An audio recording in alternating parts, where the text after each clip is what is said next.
Thank you for joining us today on Salon Sleuths. My name is Leslie and my co-host is Melissia. I want to remind all of you who listen to us on a regular basis, or maybe this is your first time, to please follow, subscribe, like, share, whatever the case may be for the platform you are on.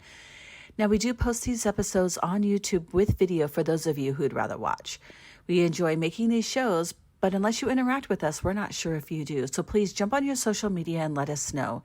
You can find us under Salon Sleuths on almost any platform. Now, we hope you enjoy today's show. Thank you. Hi, ladies. Well, Hi. I'm Melissa Schultz. I'm actually not Leslie. If you see Leslie on there, she's my co-host, but I'm on our Salon Sleuths Zoom account. So I wanted to welcome you both. Jenny Stapleton, correct? Yes. And Lorna Patrick. And I would love first to just you guys introduce yourself and then both maybe talk about Fauna and your relationship with her, who she was. Again, for our listeners, we're talking about the disappearance of Fauna Frey. 45-year-old white female went missing just in 2020, June 28th of 2020. But I really want to hear, I think sometimes we get lost in the details of what happened and we don't really know the person. And so I want you guys to, introduce yourselves, talk about your relationship with her and who she was as a person. Okay. Well, hello, Melissa. So I'm Jenny and I am a friend of Fauna's. I met Fauna in high school and I actually saw Fauna the day after her brother had passed away. We ran into each other at a store and I hadn't seen her for quite some time. And at that moment is when I realized that her brother had passed away and we talked about it for a while. And of course, she was really upset. And then probably about another month later, I got a call from a mutual friend of ours and asking if I knew that Fauna was missing. And at that time, I had no idea. And I actually thought I had seen her since she went missing. So I'm like, oh, that can't be possible. I just ran into her a couple weeks ago. And anyway, when I called my husband, I realized that it had been, we weren't sure on the date. And then I talked to John, Fauna's dad, and I'd seen her prior to her leaving to go to Grants Pass. And so I knew that I had seen her prior from the time that she had went missing. So, but yeah, so Fauna and I were really good friends in high school. And that's kind of how I got involved with the case and helping John search for Fauna. Okay. And was she living in Dexter at the time, or was that Cottage Grove? Or yes. So she was living in Dexter with her dad. Her brother also lived on the property as well. They are builders and they build together. They build homes, and they were in the middle of finishing up a spec home. And yeah, they're really tight family, and they've worked together for years. Okay. And he died like a massive heart attack, correct? Yeah, he had a heart condition that they didn't know about, and it was completely unexpected. And he passed away completely unexpected right before, and they were in the middle of actually working on this house together. Okay. But yeah, he had passed away from a heart condition. And how did she seem to you when you saw her? Like, obviously upset, right?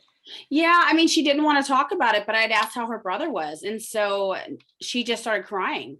And so I think that's what initially brought it up. We were talking about our family and stuff. And I said, well, how's your brother? And all of a sudden she just started crying. She didn't even say anything. She started crying. And I said, Fauna, what happened? And she said, Dallas just died. He just died yesterday. I said, what? I mean, I was in complete shock. He's only 48 years old and he's just a few years older than us.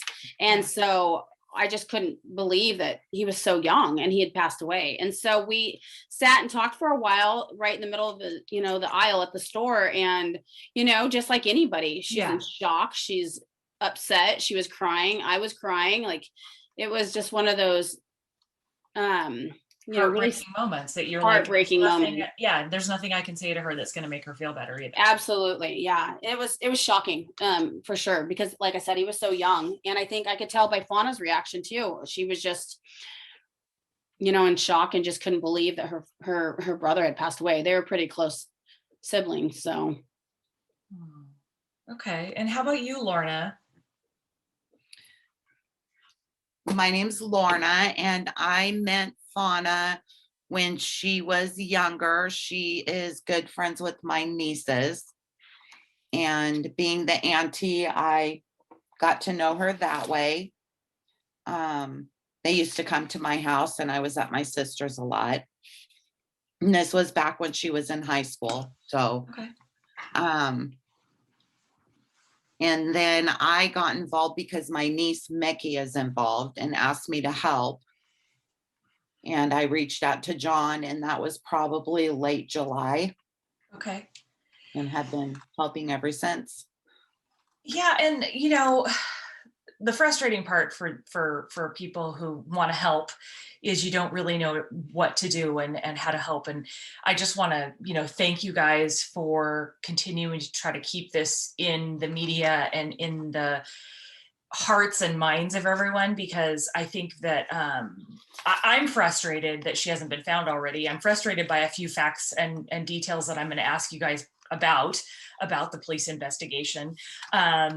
And then it sounds like you just had a conversation with the investigator down in Grants Pass.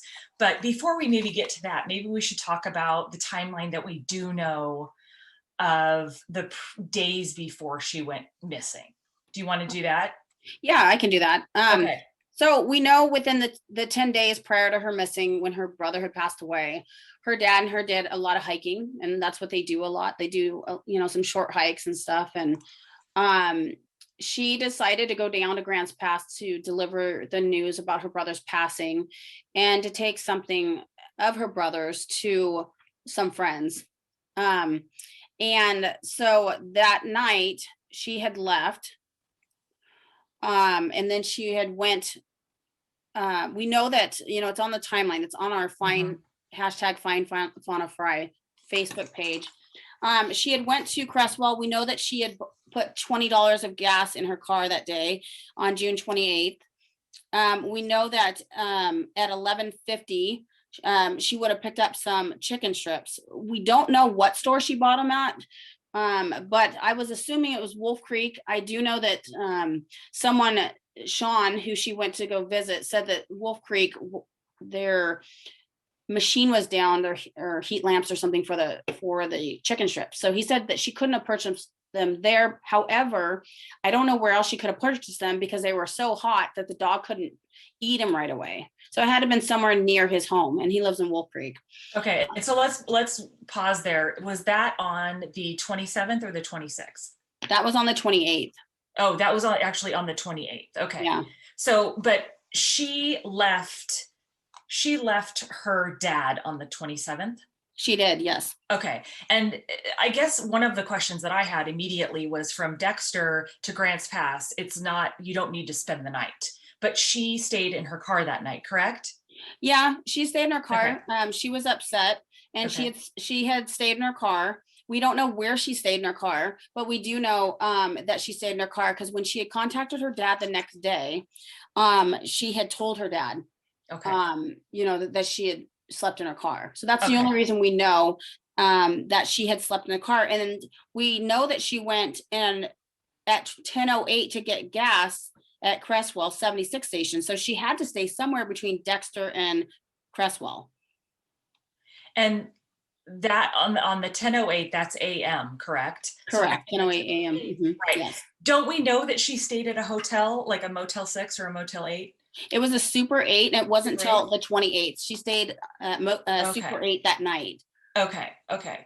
And so we know that she picked up chicken strips. And how do we know that they were too hot for the dog or whatever? Sean. Okay. Sean is a childhood friend of her brother Dallas, and he had said that she'd stopped by and had told Sean about her brother's passing, Okay. and had given him something of her brother's. And then she was looking for an address to her mom's boyfriend's house. She wanted to tell him about Dallas's passing and also give him something. Okay. And he ended up she didn't have a phone with her as far as we knew, as far as Sean knew. And he looked up an address for her, or he assumed she didn't have a phone, I should say. Okay. He looked up an address and gave her an address of where her mom's boyfriend lived. Now, her mom passed away in 2004, so Right. she had, lost some Lost contact with touch. him. Yeah, Okay. and so she wanted to go to his house. So we do know that was her next stop was going to be to see him at some point. According to Sean, she had nothing in her car. Her car was empty, so that tells me she wasn't planning on staying down there. Right.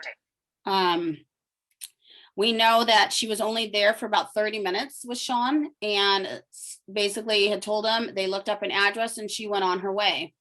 We know for a fact that she didn't end up making it to the next destination, because we have been to that home and they said she never showed up. Okay. We know And that she also went to the store. She went to a Big Five.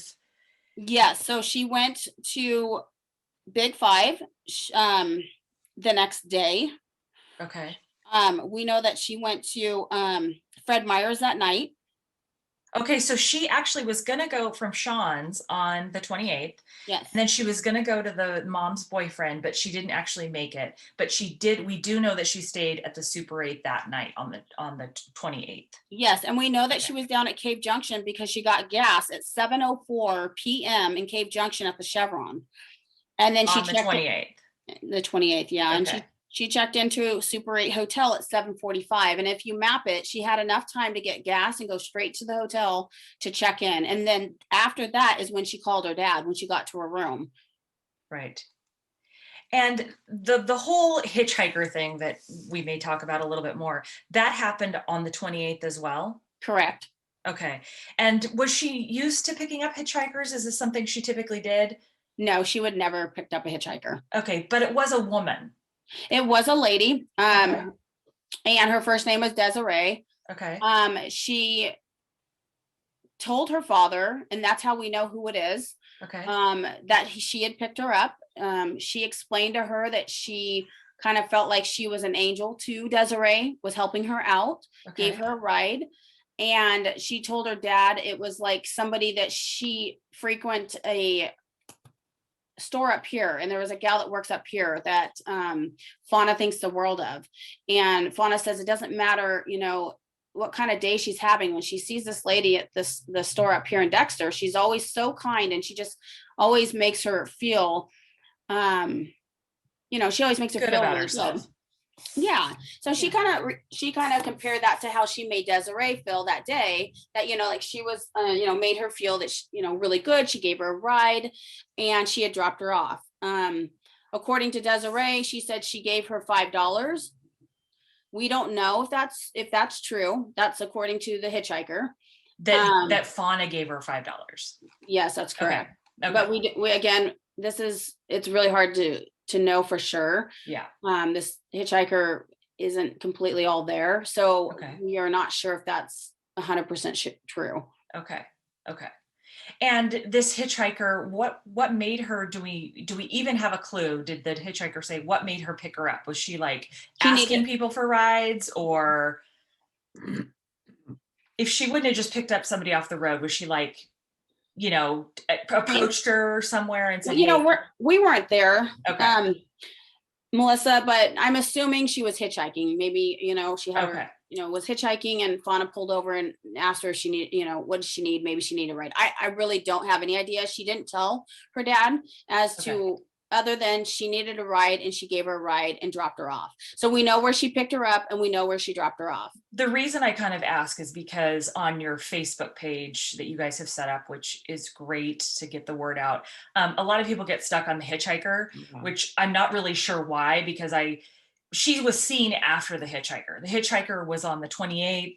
And as I understand it, she checked out of the Motel 8 on the 29th. So I kind of just wanted to put that out there so we could sort of put a nail in that and go, while it's an interesting part of the story, it's not the linchpin, I don't think, at least, to where she went and where she's at right now. And the hitchhiker said it was a 5-minute ride at that.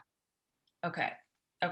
And if you map it, it really was. It was a very short drive.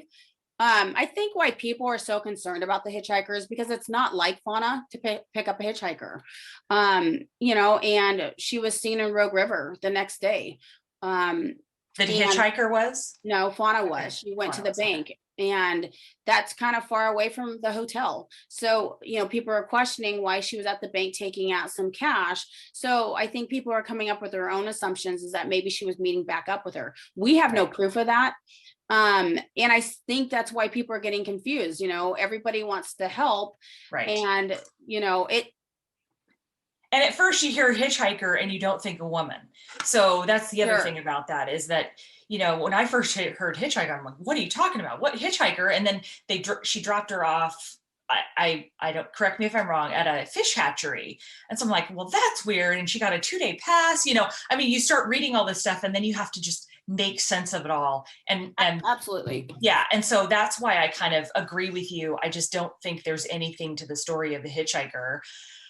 It sounds like maybe there's mental or substance abuse. Just Absolutely. a small comment. You can look her up. People know, they figured out who she is. She's, people know who she is down in that area. And let's not bug her and make her life hell, people. Let's not, cyber stalker or whatever. Yeah, and she's still incarcerated, so. Yeah, Oh, okay. we can't actually talk to her. We had to send an attorney in to interview her, and that's how we found out again that she gave her $5, and we don't know if that's true or not. That's just coming from the her. hitchhiker. So, And what is she incarcerated for? actually, I don't know. Okay. I have no idea, actually. It said probation violation, and that's all we know. But Okay. she was arrested again August 29th. And that was before Fauna's car was found. No, that was after Fauna's. No, You're right. Before Fauna's car. Fauna's car was found on September 23rd. And 3 months after she went missing. And I Yeah. want to talk about that too. And I want everybody to be able to hear the story, but also you can go back and listen to our first podcast or look at her website, findfaunafrey.com, to find out all the, specifics about the places she went, because I don't want to spend I want to spend some time on that, but I don't want to just bog us down with the timeline and not really, get to where we are now, how we can help find her. But I do think it's important that the car was there, was found 3 months later, over what is the busiest time in the woods, right? People are hunting, or they're not hunting, they're hiking, and they're out doing outdoors things down there. And it was 3 months before the car was found. correct. Can you talk about that a little? Sure. First of all, I wanted to correct it. So it is pronounced Frey, Fauna Frey. Oh, okay. Was I saying Frey? You were. Okay, sorry. Everybody does, because it's spelled like that, but it's actually pronounced Frey, Fauna Frey. Frey. Okay. Yes. Thank you. And so her car was found on Reuben Mountain, and I'd only been down there one time, and that was for the search. And this location, it's pretty sketchy, honestly. It's got a lot of homeless people there. There's a lot of clothes on the ground. There's a lot of garbage and trash. Where her car was found is definitely in a remote location. You can't see it from the main road. And you have to walk down the side road that it's on, because the side road kind of curves to the right, and her car was literally headed, pulled in against a log on that road, and you can't see it from the main road. So it was almost hidden. Okay. It was hidden. Yeah, I was. Well, the homeless thing kind of perks my ears a little. Okay. So I guess then maybe it could have been there for 3 months. The police had looked at it and said there was cobwebs there. They definitely think it was there for at least a month, but they're not sure. We don't really have answers to the car. The car, they haven't completely processed the car. They have gotten some fingerprints and some DNA, but we're waiting on Central Point to process the car. The problem is it's not a criminal investigation yet. So they cannot process it, or they can process it, but it's not priority. So that's what we're running into. Okay, and first of all, like I'm kind of familiar with the area, but Central Point is a ways from Grants Pass. So that's where the Oregon State Crime Lab is. Oh, And okay. that's where the fingerprints and the DNA were sent to. Oh, okay. So it's not being done locally, it's going to the Oregon State. Is this being taken over by the state police then and state detectives, or by Grants Pass? No. So it's the Sheriff Daniels at Josephine County is in charge of this case. Okay. Oregon State Police has interest in it because she is a Lane County gal. She's Okay. a Lane County girl. And so they have asked, Josephine County will not let them take over the case, but they will let them assist it. And so they are assisting Sheriff Daniels at Josephine County, and they're working together on this case. And that's why it's being processed at the Central Point Crime Lab. Okay, so let's just stop right there. When they say because there's no crime, I'm confused by that because there's indications of a crime. So, well, I'm confused too. I didn't realize, until going through what I've gone through with Fauna, it's Right. not like you see on TV. It's not like things just get sent in and you Right. run the prints through a computer program and everything's done immediately. Everything takes time, and there are certain ways that they have to go about this. They had no indication that it was a criminal investigation. At this point, they're investigating it still. but she is a missing persons and person of Right, but endangered and possibly endangered, correct? Correct. But the problem is it's not against the law to be 45 and go missing. Correct. I understand that. But her family can say, look, this isn't like her. Exactly. And that's what doesn't make sense in my eyes. That it'd be treated differently if you're 18 or if you're 18 and under. But because she's an adult, it's treated differently. And until they have, having done this a while now and not very long, it seems like that's up to personal interpretation, whoever's got the case or decides that, because they can do whatever they want. They can say, hey, this doesn't seem right, right, but we have no proof. So that's the Right. problem. Right. If we had proof that there was a criminal investigation, that if there was anybody that was involved with Fauna, which we know there is, somebody knows Yeah. something. Yeah. And eventually, I believe it'll turn into a criminal investigation. They don't have anything yet, but there's definitely, things in the process. So Has anyone been arrested or taken into custody from that homeless camp there? no, I don't believe so. No, I don't believe anybody has. I know that my understanding is the police contacted the hitchhiker and she would not speak to them. But John found her on the streets and she actually talked to John. John had to show her a picture of Fauna from the flyer and she recognized her. And that's when she started saying how beautiful his daughter was. And I think she was probably strung out a little bit. And John got a little information from her, but not much. Does she have a boyfriend? Does Desiree have a boyfriend? Apparently she has a husband. Common law. A common law husband. Because now I'm taking back everything I said, and I'm kind of coming. Once you said that there was a homeless camp where this car was found, I kind of went, oh, that kind of perked my ears. And then I want to know the people around Desiree and so I guess maybe you misunderstood me. Yeah, so, maybe. So there's not a homeless camp where the car was found. It's on a mountain where I shouldn't say homeless. There's a lot of like garbage there. There's a lot of people that just dump things. They steal cars. They dump the cars up on this mountain. They rummage through it. They throw the stuff out. Like, where Fauna's car was found, there was a bunch of kid clothes around her car. Clearly that's not Fauna's. So it had been there prior to Fauna's car.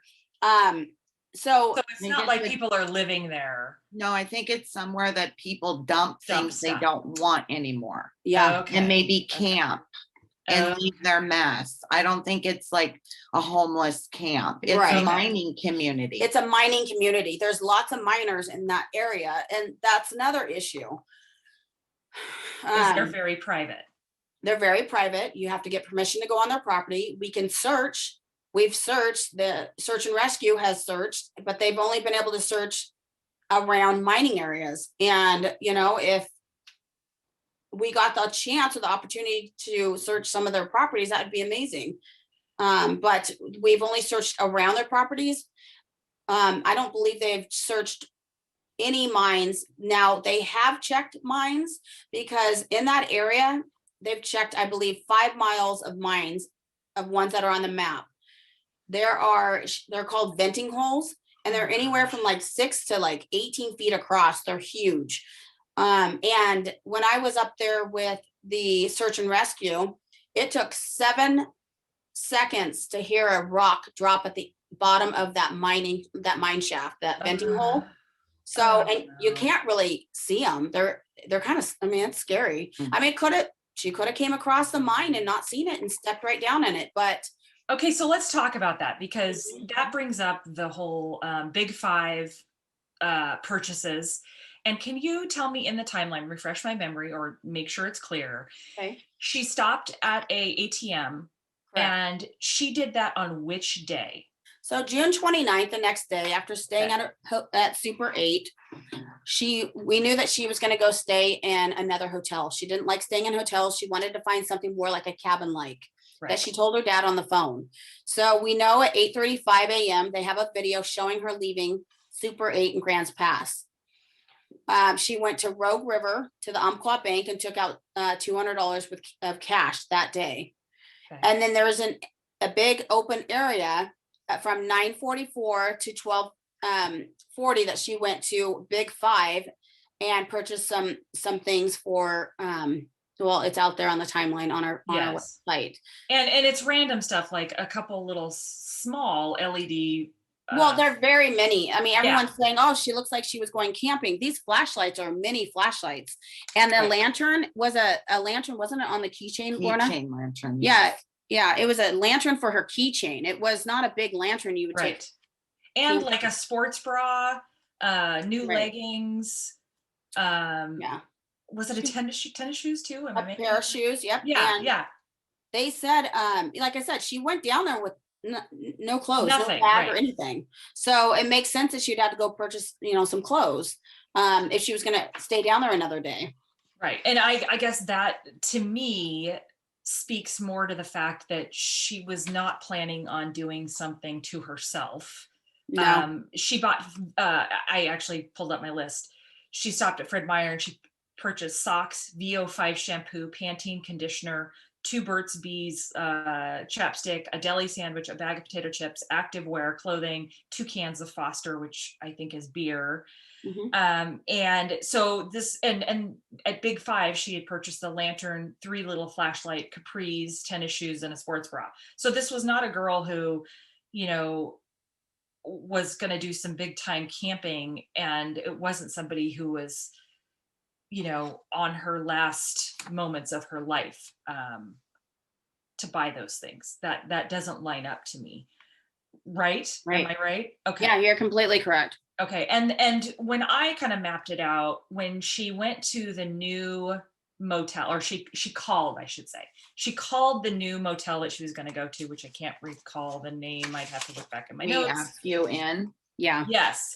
That was to the east of I-5.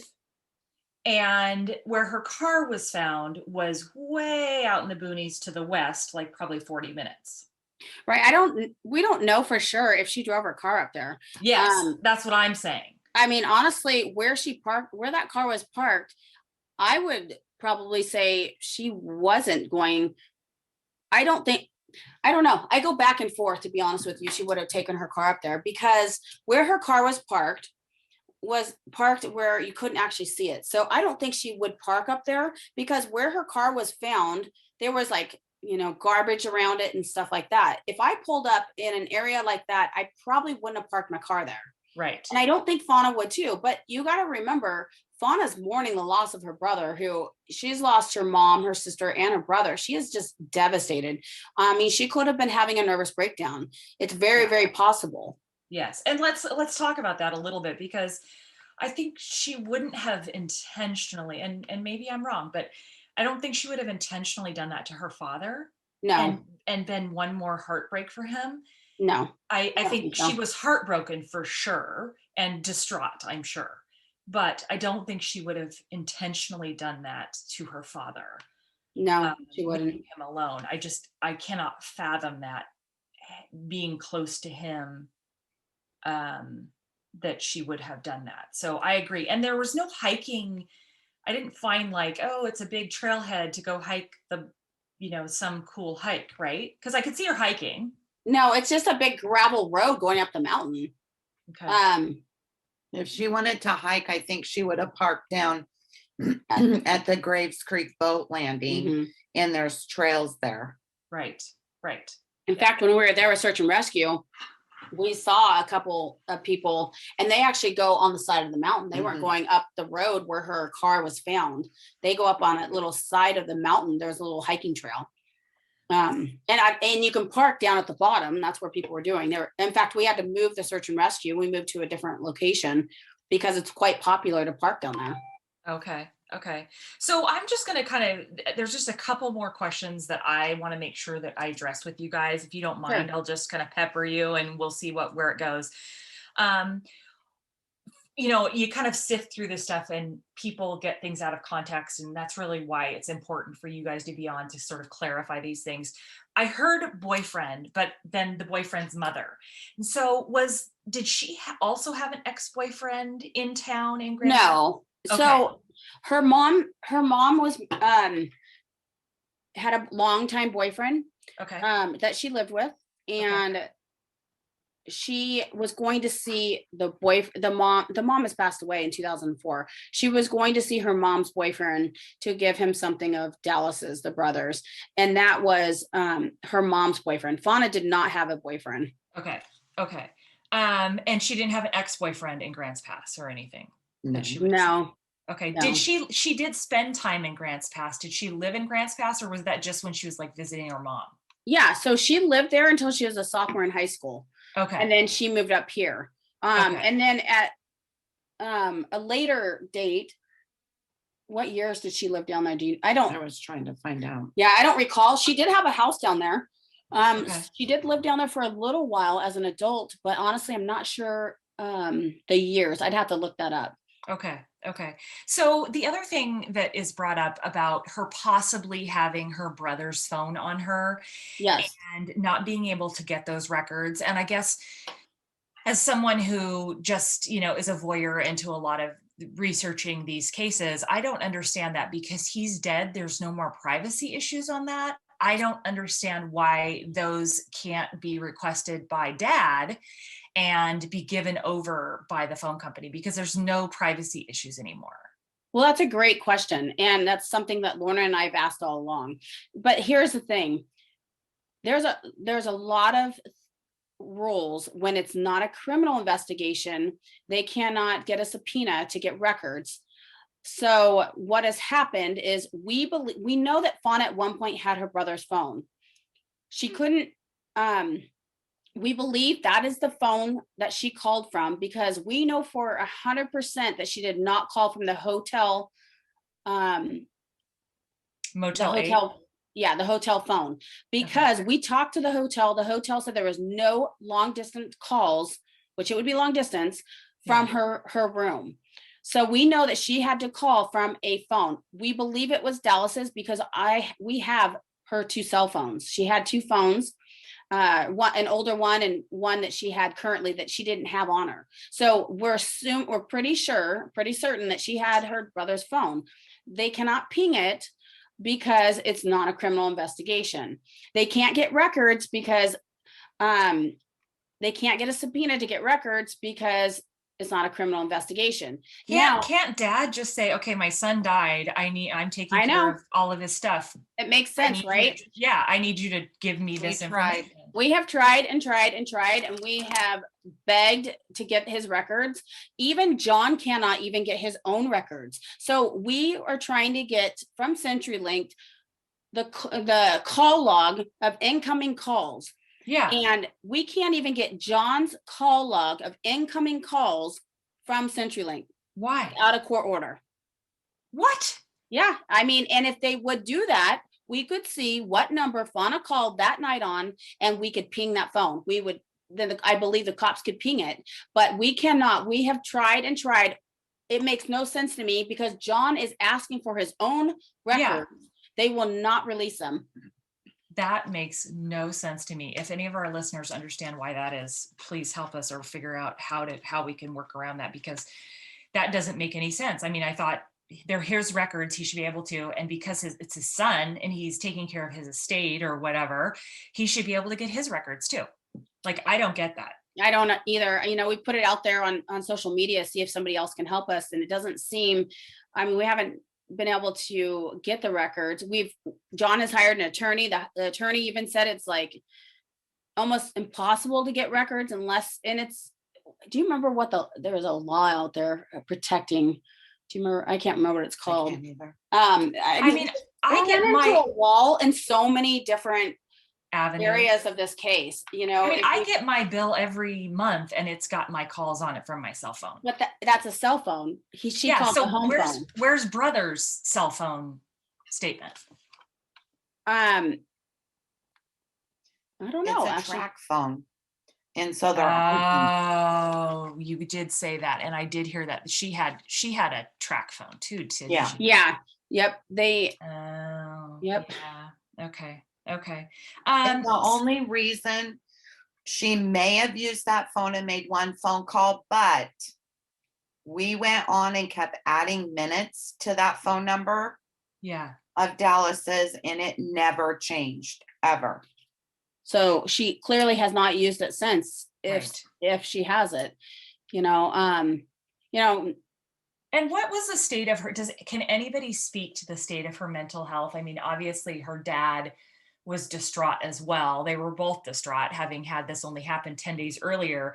But does anybody know, even the friend, I can't remember what you said, Sean, no. does anybody have a feeling about her state of mind? Yeah, I mean, I can tell you because I actually saw her, you know, the next day. She wasn't any different than anybody else has ever acted. You know, I lost my mom, and so I can compare it, and so can Lorna. She's lost her parents. Fauna did not act any different than anybody else going through a tremendous loss. She was hurt. She was crying. You know, she was able to still speak to me. We hugged each other and we were both crying. Mm-hmm. Sure, she was devastated. I mean, you could see the pain, but she was well aware that she was going down to Grants Pass to deliver the news in person rather than just call up a phone and say, hey, you know, Dallas has passed. She wanted to do this in person rather than on the telephone. So to talk about her state of mind, you know, she could have been having a nervous breakdown, but the day that I saw her, I would say she was acting as if anybody has lost their loved one. I think that, you know, she was just like anyone else. You know, she is going through a tremendous loss. I don't know. How about Lauren has anything to add to it, but I don't think it was anything abnormal. I don't know. What about Sean? What did Sean say after she left? He expected that she was moving on to the boyfriend, the mom's boyfriend. Does he? Sean said that she was only there for a short time. He said that he looked up an address and his cat laid on his computer and broke his computer. So for 30 days, couldn't tell us where he sent Fauna. So eventually I asked him, I offered to pay for his computer to get fixed so we could find out that next destination. And eventually one of his friends, that's an IT guy, came down that weekend, who's also a friend of Dallas, and he was able to look at his computer and get into it and find out the website that he used to pull up an address, and then gave us that address. So John didn't really have anything other than, he was so distraught to learn about the passing of Dallas because, again, I mean, he's so young to pass away. I think Yeah. everybody's just so shocked. Right. I mean, I don't think any of this makes sense. Right. And we're sure she never got to mom's boyfriend. We're positive she never did Okay. because we went to that address on Onion Mountain Road and we spoke to, first of all, the address he sent her to was a country area, but the other address on Onion Mountain Road is a residence address. We went to both locations. John has hiked, he's actually hiked to both of them. And the lady said she had never made it and she's always home. Okay. And so we know for a fact she never made it there. So those two addresses were then incorrect? Yes. Correct. Yeah, they were incorrect. Okay. And he does not live there anymore. Okay, so she may have actually gone close to them, but not went up to the door or thought she was in the wrong place or whatever. We don't actually know. Where was the third address then? Because there were three people. Yeah, so she was going to go down and see, Dallas had an ex-girlfriend that he was really close to, Okay. and she wanted to go to the ex-girlfriend's house, and she never made it there either. The only person that ever saw her alive was Sean. Well, the ex-girlfriend's mom is who she wanted. Yeah, to she see. wanted to go see the ex-girlfriend's mom. Yes, that's correct. Okay. And the only place that we know for sure that she made it to was Sean's. And then of course we saw her after she left Sean's on video at Big Five, Fred Meyer's, the bank, and at the hotel. But we know that she went hiking at the Fish Hatchery North, right? Because Lorna found that out actually, that she had purchased a ticket for hiking and A day pass. So we know that she went there on the 29th. What day? It was 28, 29, right? Right. Right, because she actually paid for 2 days. I'm not sure if she didn't have a $5 bill and just put a 10 in and paid for 2 days or what went on, but there were 2 days paid. Okay. And how they pull their batches, Michelle, so they're all in like a little envelope or whatever. Yes. Paper and it was all bunched together. So that's how we found out, Lorna did. She found that out actually, is how it was in that batch of the 28th and 29th. Okay. Because she actually wrote the wrong date on it. But it's probably because she didn't know what day it was or something, or maybe, just an honest mistake like we always do. Right. And so we know for a fact it was either the 28th or 29th because she had put $10 in and it was only $5 for a day pass. Okay. And she dropped the hitchhiker off there. At the corner of Fish Hatchery and Cheney Creek. Okay. Where did the hitchhiker go? Where did she say she was going after that? To someone's house right there in the corner. Okay. And she never made it to the other inn that she was going to spend the night. Correct? So no, she never made it to We Ask You In. I actually spoke to the lady from We Ask You In that did her reservation, and she remembered Fauna very, very vividly because she said that she recognized her name as a beautiful name, and she said that she had a short conversation with her, and Fauna was looking forward to getting away and coming and staying at one of the lodges there. Mm-hmm. And so when she came in the next day, she was quite shocked to find out that Fauna never made it. She never checked in because it was a couple $100 to stay there. So it's not like, that's actually, I believe, the most expensive hotel lodge down in Grants Pass, I think.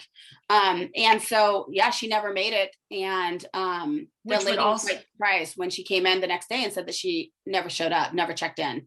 Which would also maybe explain why she got $200 out of the ATM, which you guys have said on the Facebook page, correct?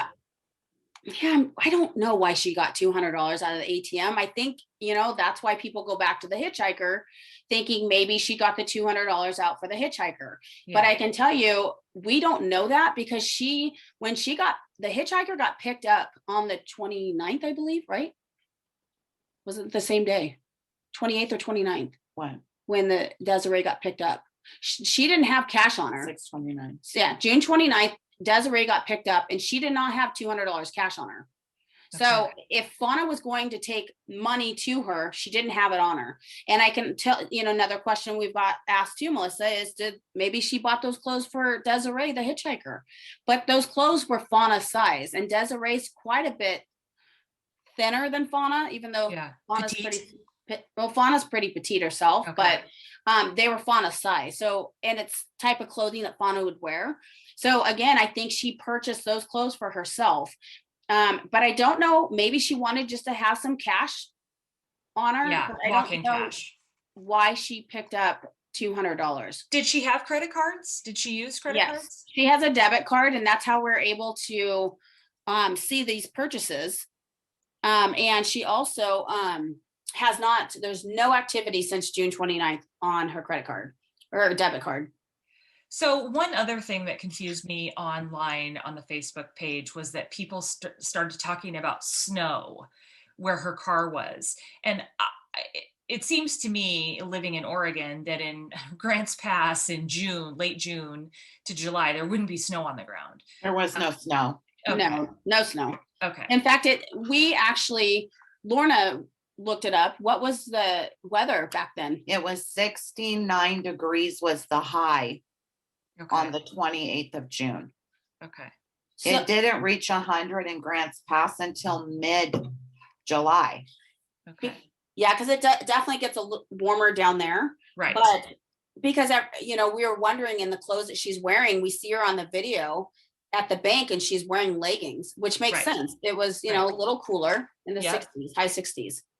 Right. And in the shade, it might be a little bit cooler than that.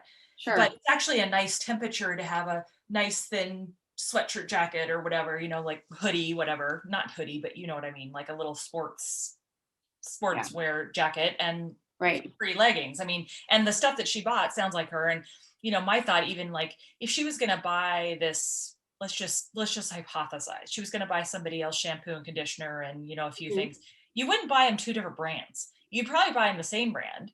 It sounds like those are her favorite brands. Well, I don't know if those are the favorite. I don't know, because I've never been to Gooseberry's. I don't know if they carry a lot of stuff. Maybe she just grabbed it because it was quick and it was inexpensive. And I thought that was Fred Meyer. What? Oh, I'm sorry, Fred Meyer's. You're correct. I was looking at the wrong list. Yeah, you're right. That was Fred Meyer's. I know that she told her dad she needed to go to Fred Meyer's because, she'd been out all day and didn't have anything. So she was gonna, as soon as she got off the phone with Fred Meyer's, got off the phone with her dad, she went to Fred Meyer's. But and did she get the $200 before she did all those stops, before she went to Big Five and Fred Meyer, or was it afterwards? She got it at 9:44 a.m. on the next day on June 29th, before she went to Big Five and Gooseberry's. Okay. But after Fred Meyer's was that night. Okay. And at Big Five Sports and Fred Meyer, did she use cash or did she use? No, she used her debit card. Oh, see, that's another interesting thing. Okay. So she was using her debit card. Yes. Okay. And we should just note that the cadaver dogs, they did take cadaver dogs out there, but they didn't find any sign of her too in search and rescue. No, they didn't get anything at all. Not, okay. I don't even think they had one dog's nose up, which is a sign that there could be something. But we had we had 2 teams from Idaho and one from Northern California. We had, I think there was 7 dogs, I think, or close to it. So we should note that law enforcement, or is that outside of law enforcement that's doing the cadaver dogs and so we took it upon ourselves to hire an agency to come in and help. Okay. We hired John Francis Foundation to come in and help. He hired a gal, Tori, from Idaho, and another gal and her husband. They brought 3 dogs in. And then I had learned through someone through Jackson County, the neighboring county down there, that they have something called Corzar. So I brought it up to Sheriff Daniels about Corzar and asked if he'd please get Corzar involved, which is the surround. So they work together. When there goes a missing person case, they have I think it's like California, Oregon Search and Rescue. Okay. And they all work together. So when I spoke to Jackson County, they said they're ready to go. They've heard about Fauna's case and they would love to help. The problem is you have to have their approval from the sheriff to get them to be able to come and help. The sheriff has to ask for help from neighboring counties to be able to come in and help. So we asked Sheriff Daniels if he would do that, and he did. And that's Okay. how we got a bigger search group that weekend. I know that Maria Valdez, which is in charge of search and rescue down at Josephine County, she has searched on her own with her with one dog a few times. I think 7. Like 7 times. She has not gotten anything. But I think as far as we know, Melissa, I'm sorry. As far as we know, Melissa, that the only area that has been searched with cadaver dogs is Ruber Mountain. Which is where her car was found. To our knowledge, nothing else has been searched with cadaver dogs. Like, the fish hatchery, that hasn't been searched. Okay. Onion Mountain Road hasn't been searched. So it sounded like before you and I got on the phone, you had been talking to the detective. Yes, I was talking to Sheriff Dave Daniels. Okay, so does he give you updates? Do we have anything? What are they doing right now? Like, that's got to be frustrating. Yeah. He doesn't have anything. He has nothing to go off of. It's hard. And from a civilian side, it's hard because they are a very small sheriff's office. I can't remember how many deputies they have, but not very many. They don't have detectives.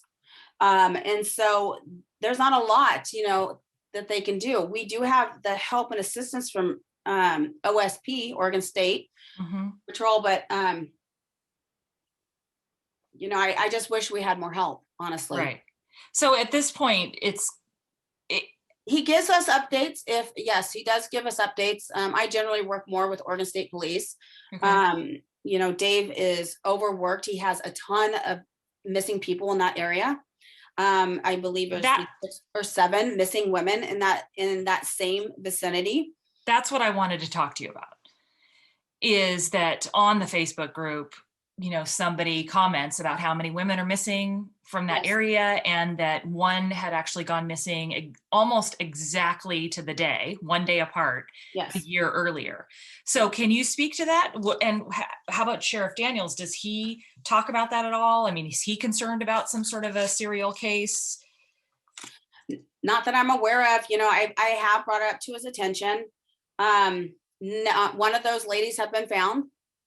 All of them have been traveling alone. So that's one thing in common, is every single one has been traveling alone. I don't know, I really don't know Dave's take on that. I'm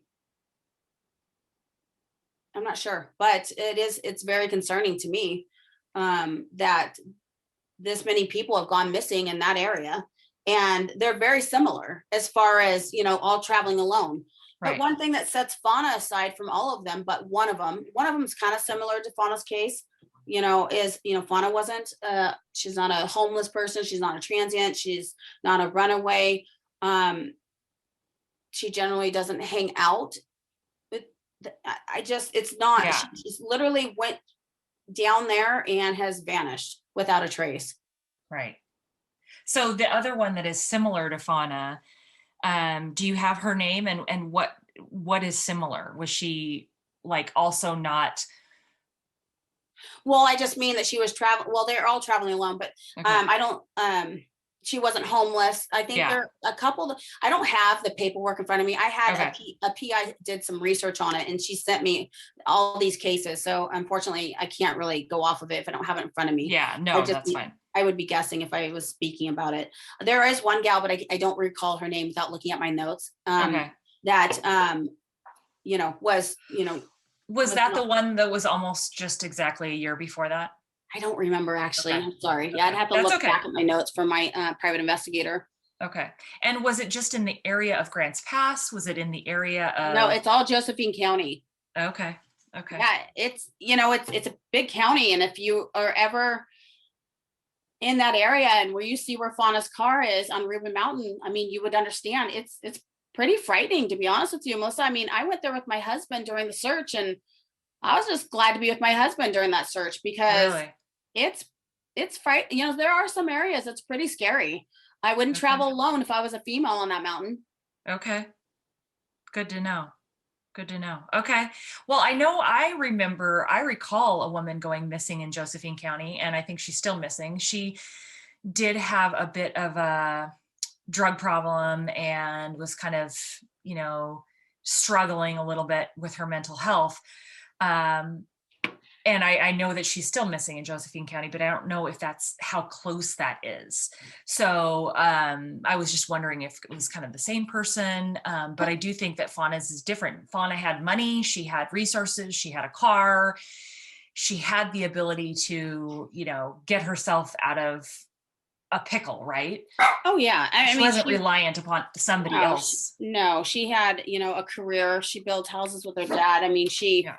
she does very well for herself. I'm trying to find the email that I received from my private investigator so I could tell you about all the ladies missing. 1 second. Okay.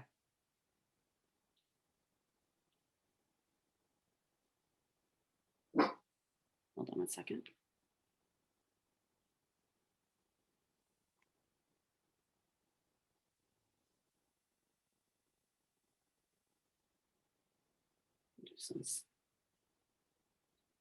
It was sent to me it was a while ago, so.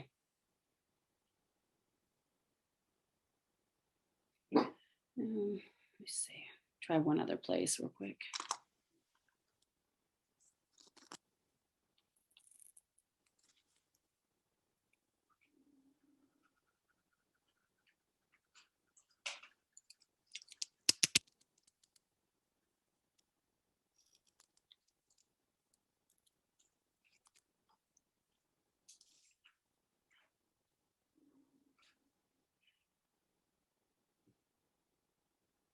I know that there was a private investigator that did a write-up about this down there.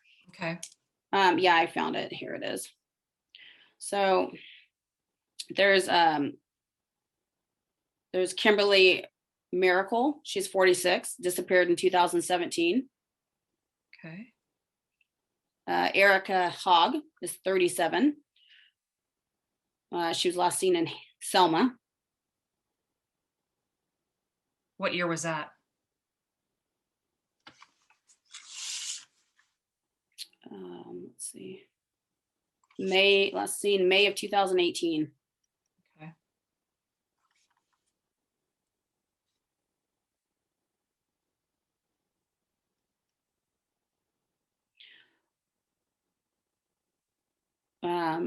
Mindy Gates is 40.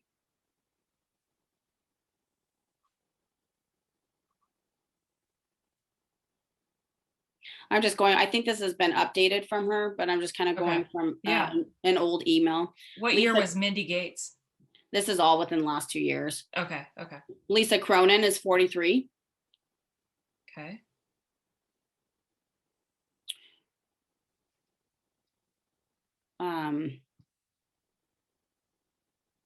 I'm just kind of rummaging through it real quick. Yep. No biggie. I mean, there's a couple more I think I'm missing on this, but Okay. I mean, it's scary. There's several. It's a little suspicious. It is, and they're all within 2 years. And one thing I will say is they're all traveling alone, and not one body has been recovered. Wow. And to me, that's scary. I mean, Yeah. Fauna is not a survivalist. She's not sitting and camping out in the wilderness. No. She likes to hike, and she's in great shape. Her dad is a hiker. I mean, he's 72 and he was right with the search and rescue hiking. I mean, he's amazing. And he literally goes down the Grants Pass, and all he does is he searches and hikes every hiking trail he can find, just looking for his daughter. But she liked to hike, but she wasn't a survivalist. Right. And I think it's fair to say that one of the frustrations from those of us who don't understand law enforcement is that it's very clear to us that there's some criminal case here. There's something that happened to her. She didn't go away and walk off the grid. No. That's clear to everyone who knows her and everyone close to her. So now to get law enforcement to actually start classifying it as a suspicious or criminal case seems like that's really the hardest part. And why, unless she has gone and had a complete nervous breakdown, and I've never had a nervous breakdown, so I'm not sure, but that is the only way I could see that she would be somewhere. Otherwise, yes, I mean, I definitely feel like this should be turned into a criminal investigation, but unfortunately, without any crime, they can't turn it into a criminal investigation. So I understand from the law point of view, I understand that the way that they have handled things because of the law. right. But when it comes to your loved one, it's just really hard to understand that, wait, but it's believed that she had her brother's phone. Why can't we ping it? But right. unfortunately, that's just not how it works. They have to have a reason to get a subpoena in order to get a judge to sign a subpoena. You have to have a reason to be able to get it. And there's no criminal activity right now. They found her car. They found it all intact, So helping you ladies who are, two inexperienced newbies just trying to do the right thing by a friend and help, the dad, how can people help? Who do you need to reach out to you other than someone who knows something? I mean, that's the given, right? There's somebody who knows something in town. And please reach out to law enforcement tip line. There is a reward, as well as, reach out anonymously to her Facebook page, to her website, something like that. But what else could you guys use in terms of resources that you don't have the knowledge or wherewithal to do yourselves? Well, you kind of mentioned most everything. We really would love for somebody to come forward. We have an anonymous tip line, and law enforcement is not in charge of our tip line. We are in charge of the tip line. John just wants to find his daughter and find out what happened to her. He doesn't, that's all he wants. And what's the phone number? Do you have that in front of you? 541 359 5638.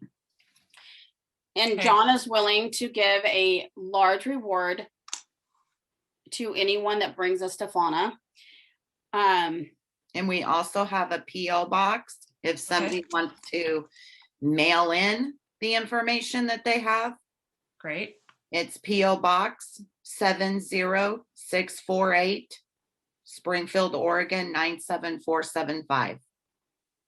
97405 75. 75. Okay, so that's 541-359-5638, or you can mail your tip to PO Box 70648, Springfield, Oregon 97475. Yes. We need to bring her home and give her dad closure and her friends, so you guys can all sleep at night and know that that she's somewhere not feeling pain, I guess. I don't know how else to put that in a way that sounds at all positive, but I do think there's criminal activity here. I don't think she went missing on her own. And so if anybody knows anything, please reach out to somebody. If you have any way of knowing how to get around some of these issues with the phone company and that kind of thing, let them know as well. That would be helpful.